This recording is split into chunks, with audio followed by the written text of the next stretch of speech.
His most recent novel is Canada, that was published in 2012. 5 collections of short stories. Rock Springs was the first in 1987. And of course, Sorry for Your Trouble, which has just come out and about which we will be talking today.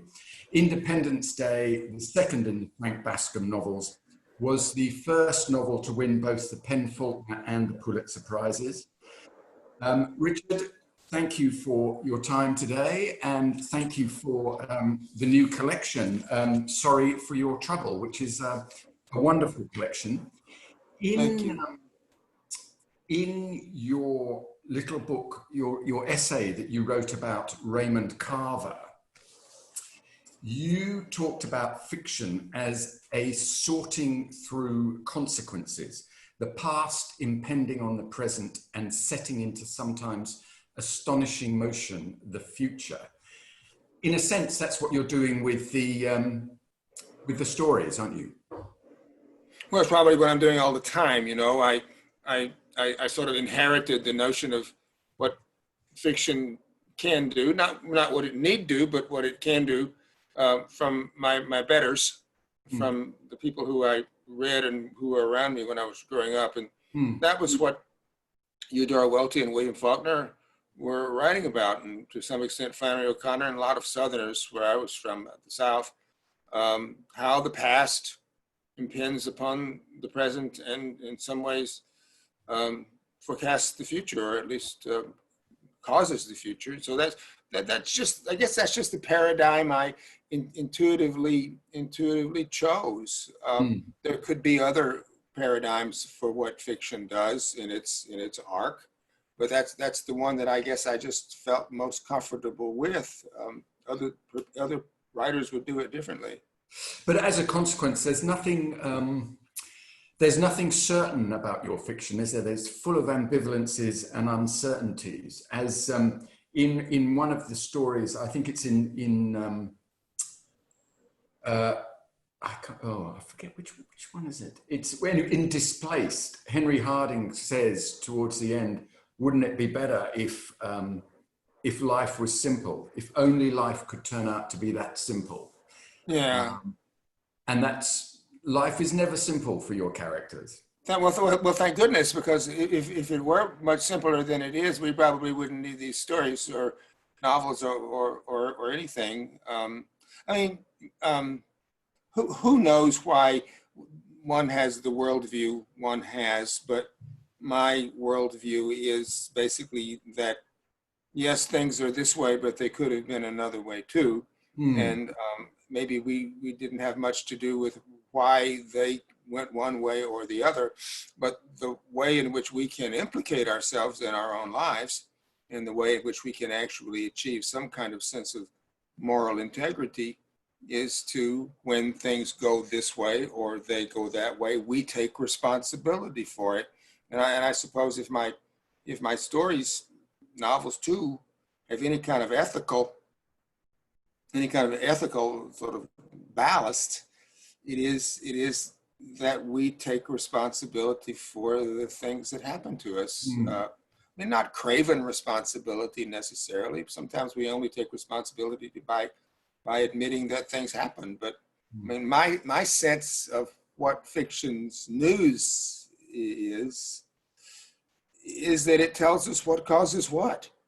And in the course of the stories that I write, the narrators of the stories are the people who are privy to what causes what, whether they accept it or not. So in that sense, each story is also a voyage of discovery for you as the writer.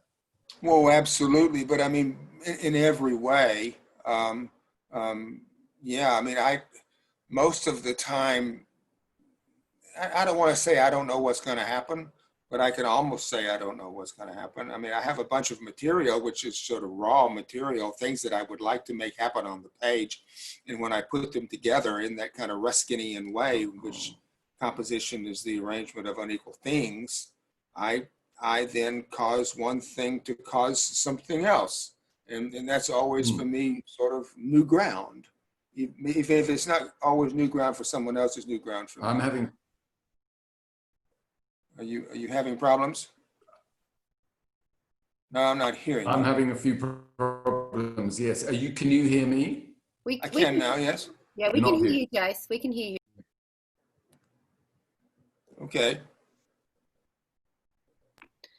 Now Jason, I have Christine. Yeah, Now Jason. name on my screen, Christine, and I don't have, maybe I should just.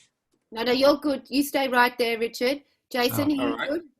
I'm getting an internet unstable message, but that seems to be all right now, though. Yeah, it seems that's coming from yours rather than us. So don't worry, just keep going through. I'm right here next to you, though. All right. So It could be me. I'm quite unstable. Richard, the types that your characters you write about in the new collection, very different from the characters in Rock Springs. But is there, Yes. they're much more affluent. They're much more. They're all Democrats. They seem to be. They are all. Is there a Richard Ford type? Do you think? I hope not. I really would love it if a person could read a story of mine and not have the slightest idea who wrote it.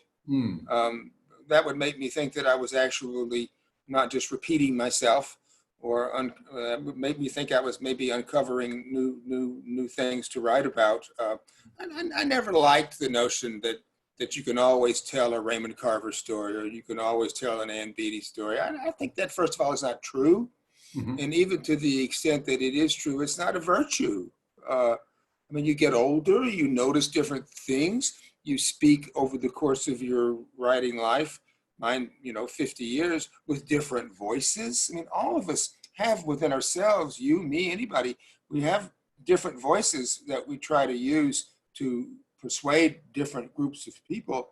So the fact that we have those different voices is just a nutritious part of oneself that you can use for fiction. It's not a failure of ourselves.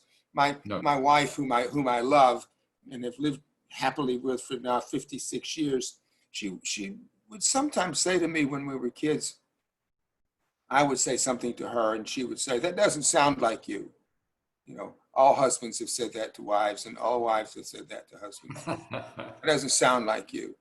But I would always say, well, then you're going to have to learn something new about me then, because that's what I said, and that's how I said it, and that's what I mean.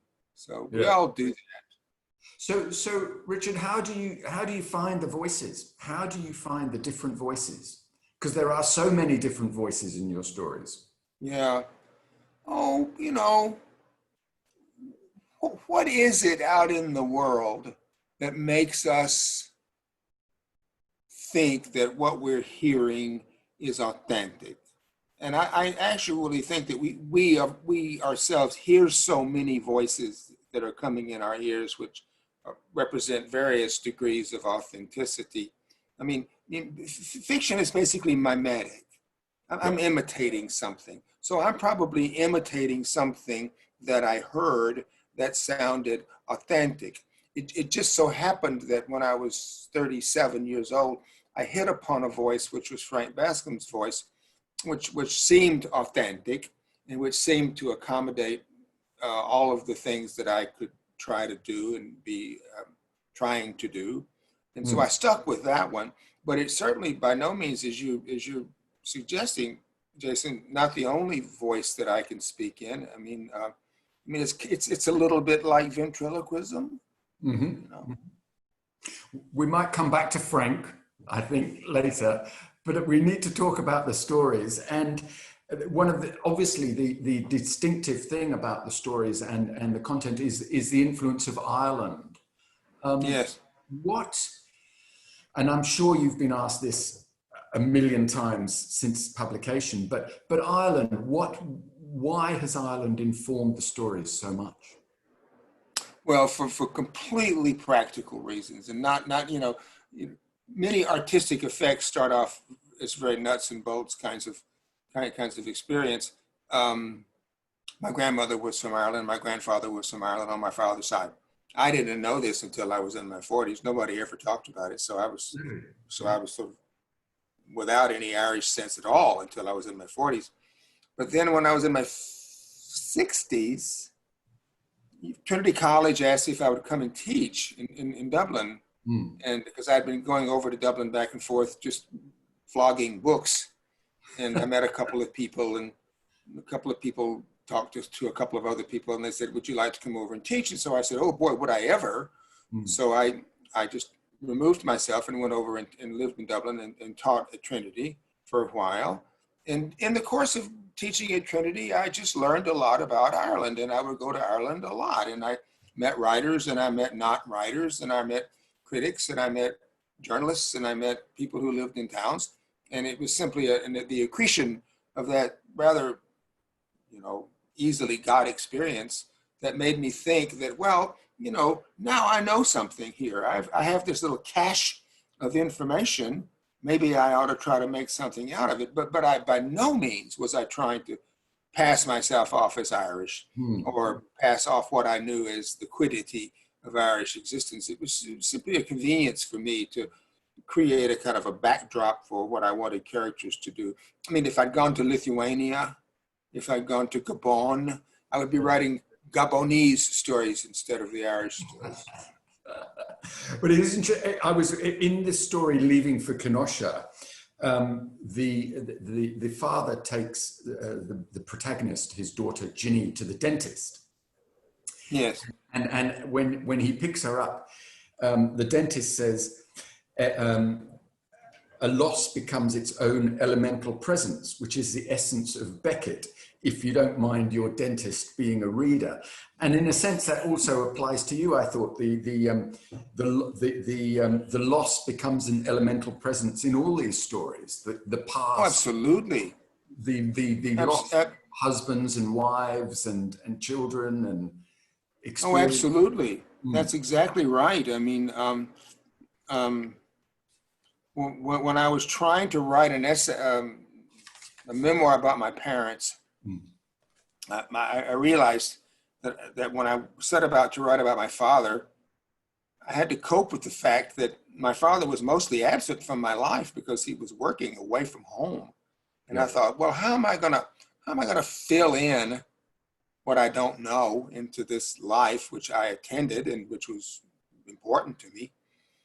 And I came to the conclusion that his absence was a presence. And I know that may seem a little facile, but even if it is facile, it rendered up to me something to say. Writing novels, as the poet Richard Hugo says, writing novels and writing stories and writing poems is just looking around for something to say and try to say it in a felicitous way and use that privileged relationship that you have with the reader to say something to the reader that will be to her or to him important. It wasn't that I thought, yes, I have this message I have to deliver. No, probably nobody does that.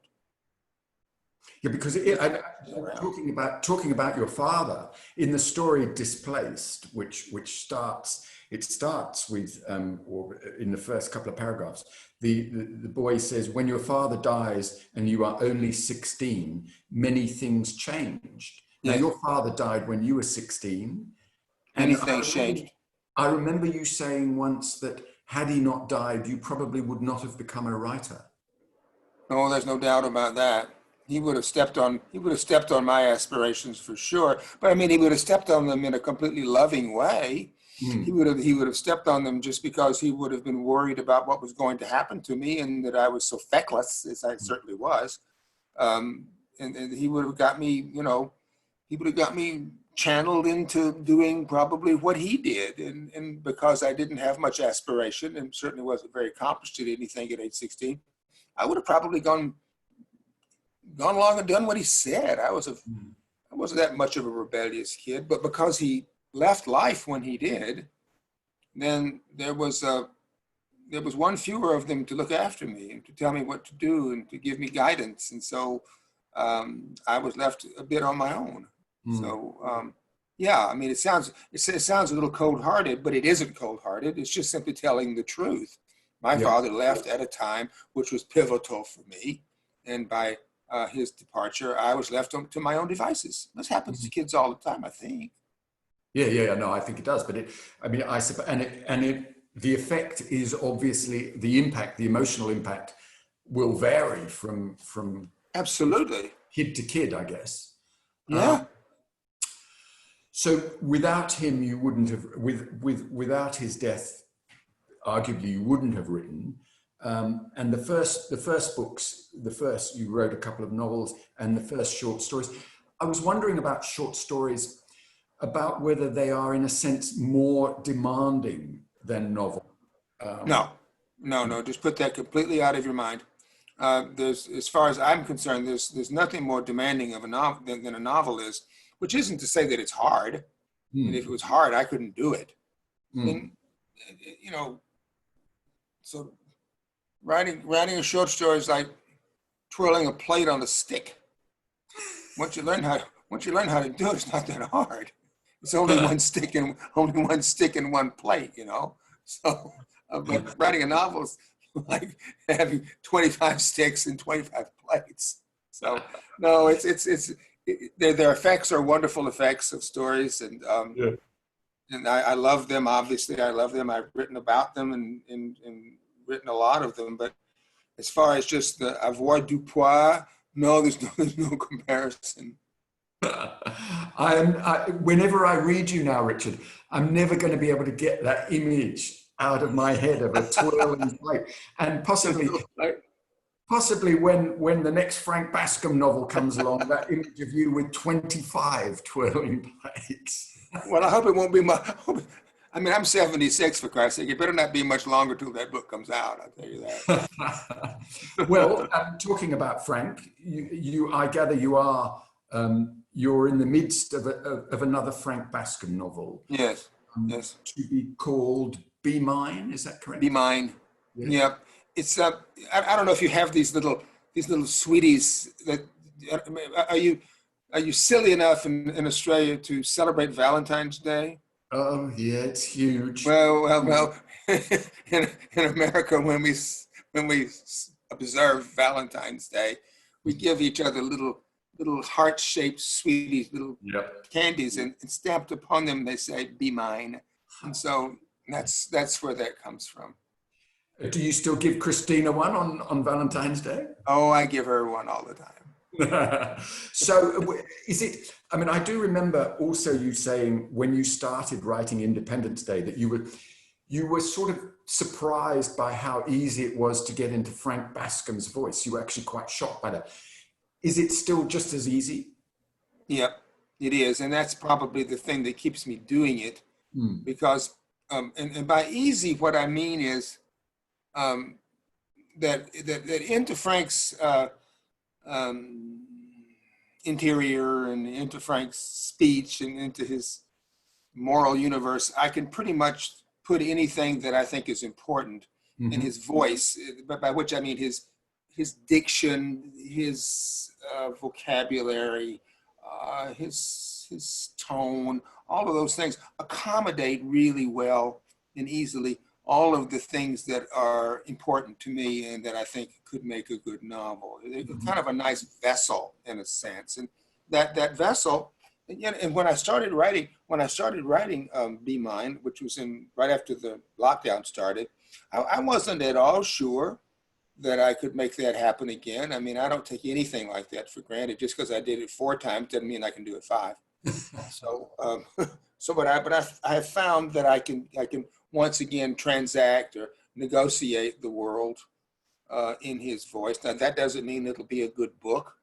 It doesn't mean that its structures will make any sense or that it'll be interesting. But as far as just writing sentences is concerned, that's available to me. Yeah. There's a story in the new collection, Jimmy Green, 1992. Yes. Which is set during the 1992 election. Jimmy Green is in Paris. He's a Democrat. He goes to a bar to watch the results. It's the Clinton election. He encounters a very aggressive Republican who beats him up. They're all very aggressive. You know that, don't you? So, are you? Obviously, you come across as a Democrat, I think, and I just wondered how worried are you about November? Terribly, terribly worried.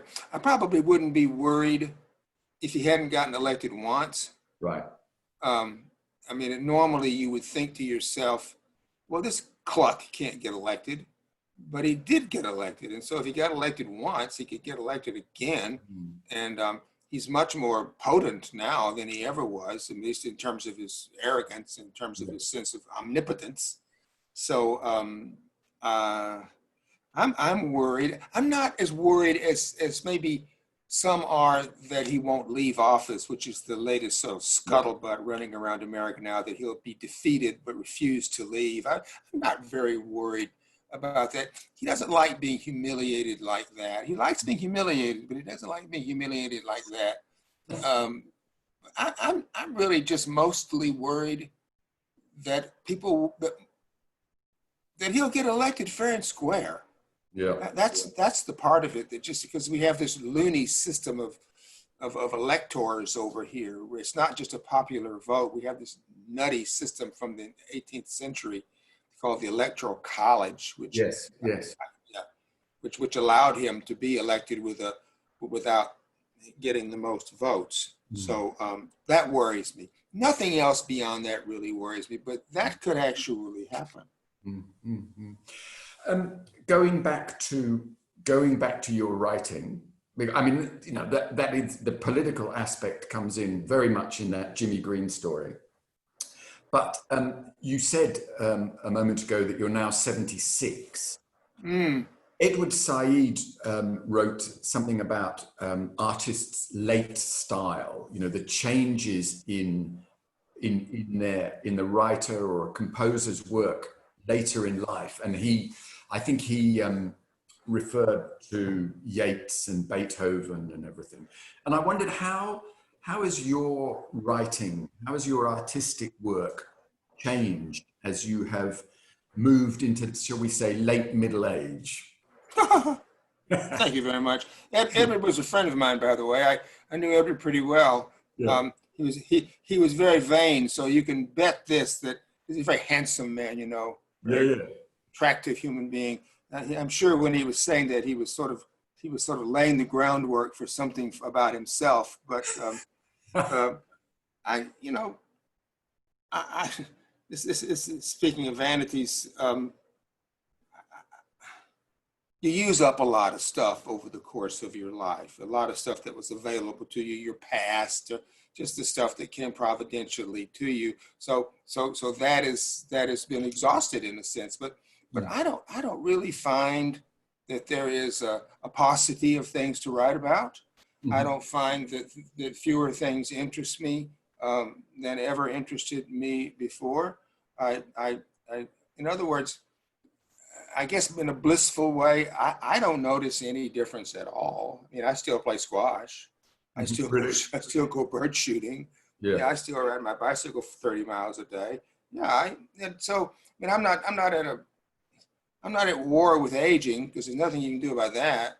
But really and truly, I sit down here at this desk where I'm sitting now every day, and I don't notice any difference. I mean, somebody who is a critic could tell me what's different. Somebody who, studies things like that. But for me, it doesn't feel any different.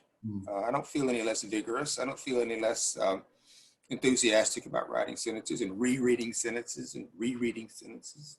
Do the sentences come easier though? They come the same. Yeah. They come the same. I wish I could say something profound about this, but I really don't have anything to say profound about it. I mean, I just do what I do. I have my protocols for getting words onto the page, and the protocols seem to work for me. And again, it doesn't mean they're worth a damn. They might not be worth a damn. We'll find out. I mean, I wondered, specifically about sort of choosing individual words. And there was a phrase you referred in one of the stories, you referred to somebody as having restless teeth. And I just reckless teeth. Reckless teeth, that's right. I thought that was a delicious phrase.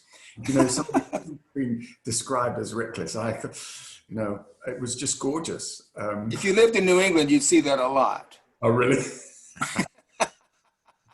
And can I go back, just finally, go back to the Jimmy Green story, which Jimmy Green ends up by being thumped by a Republican, irate Republican. Sucker punched, actually. Yeah. Now, Sucker punch. he says, and afterwards he says, getting busted up really felt not so bad, almost pleasant. I remember talking to you when you were over for the Adelaide Writers' Week, and you said that you actually quite enjoyed getting into fights in bars, and you didn't really mind if you got your ass kicked. Well, I don't know that I say I didn't mind. I think I minded, but I was always shocked that it didn't hurt as much as I thought it would, and I didn't feel as terrible about it happening as I had thought, as convention tells us we should feel, that we should feel defeated and demoralized and wounded and all that stuff. Sometimes I've been wounded. I mean, I don't do this anymore. I'm really beyond that, I hope. But it's one of those kind of interesting things, I mean, and when I say interesting, what I mean is that it's worth writing about. That convention tells us that we're supposed to feel this way, that way, this way, that way. And then we have the experience, and what we realize is that convention's wrong. And the discrepancy between what we actually experience and come to know and what convention tells us we should know, that discrepancy is actually worth exploring. So, I mean, I wrote an essay in the New Yorker, I don't know now, a long time ago, called In the Face. It's about getting hit in the face and about hitting people in the face. I had the first experience much more than I had the second, but I was a boxer. I was a boxer. And so it was interesting. I just, to mine out those discrepancies is kind of another way to bring the news. Yeah. I remember doing a bit of boxing at school, and I punched somebody on the nose once, and their nose sort of exploded, and I was horrified, absolutely horrified. But I would be more interested to know how you felt when somebody punched you. How did it feel? I ended up in tears and you don't have to tell that. Feeling very sorry for myself.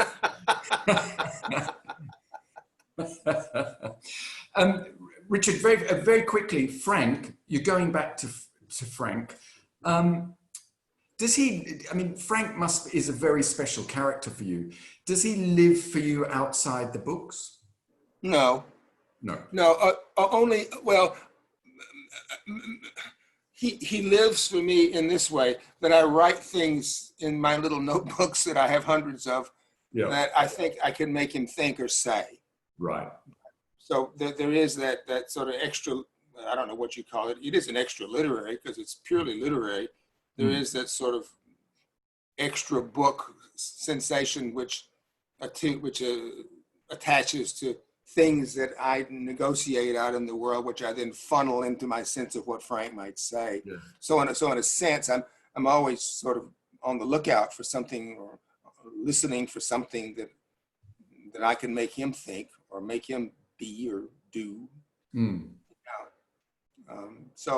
But I mean, I think this, that the characters aren't real people. Yep. Characters are pieces of artifice made of language. And so since as a dyslexic person, I'm very attuned to all of the extra cognitive parts of language.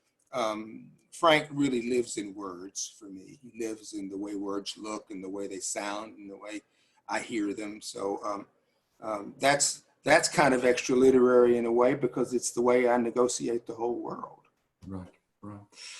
So, Richard, when can we look forward to Be Mine coming out? Well, the book is due about a year and 8 months from now. And if I'm lucky, if I keep at my business and don't die or something, then I'll probably get finished sometime between then and now. It's going along okay. I just had a little bit of a hiatus where I had to get in my car and drive from Maine to Mount Rushmore because part of my book takes place in around Mount Rushmore. So I reached a point in the progress of the book that I really needed to kind of bone up on something and go out and do extra sort of in media res kind of research. And so I just got finished doing that. Oh, good. Excellent. Well, look, I think I got the wind up call from Chris Gordon. So, Richard, thank you very much. It was lovely to talk to you again. Oh, it's nice to see you. It's really a great pleasure. Thank you. And thanks for doing this with me. It's an honor. Yeah, well, the honor was mine, I assure you. Okay. Bye-bye. But I don't think that we've had, well, I don't think since the COVID happened that I've had a more lovely and entertaining Wednesday morning. I have laughed and I've cried a little. Thank you, gentlemen. Thank you so much on behalf of everyone watching, on behalf of everyone who wants to watch. I see some friends of mine out in the audience. I'd like to say hello to them. Well, give them a little call out. Give them a little call out now. Let them all go crazy. Should I take? No, that's one of you wonderful, spectacular Australian novelist, Carrie Tiffany, who's a friend of mine. She's fantastic. She's an extraordinary. Yes, she is. Here, and we have Charlotte Wood. We have quite a few authors with us today, Richard. Thank you so much, Jason. Pleasure. Such a friend to readings. Bye-bye. Friend to everyone. Thank you so much. Thanks, Chris. Cheers. Cheers, everybody. Bye. Bye-bye.